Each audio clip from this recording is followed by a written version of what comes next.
Phil. Thanks, Karine.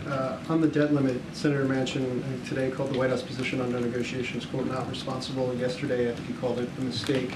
I understand where your position is. Is there any concern that Democrats not siding with that position could undercut the effort you guys are trying to put into place over the next 4 months? So just let me, look, lowering the deficit has always been a top priority for this president. As you know, he's lowered the deficit in record fashion at $1.7 trillion under his presidency.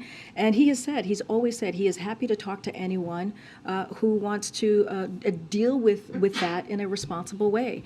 But preventing default is a separate matter. That is a separate matter within itself.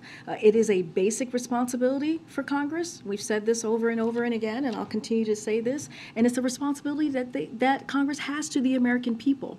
And so it must be done without conditions, even as they've pushed for tax giveaways to the rich. Republicans want to cut Social Security. They want to cut Medicare and other critical programs. And let's not forget, these critical programs have already been paid into. These are programs for veterans, for seniors, and taxpayers. This is what they're talking about taking away from these really critical programs for critical groups here. So President Biden will never allow Republicans to cut benefits that our hardworking Americans have earned. This is what they have earned.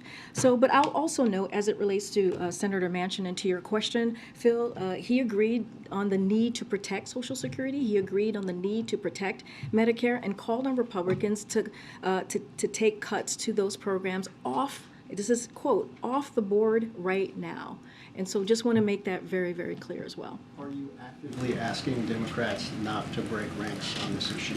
We've been very clear. We've been very public about this. You guys have all covered what we have said from here about how we see this process moving forward. It should be done without conditions. This is something that has been done 78 times when we were talking about lifting the debt ceiling in the past, since 1960.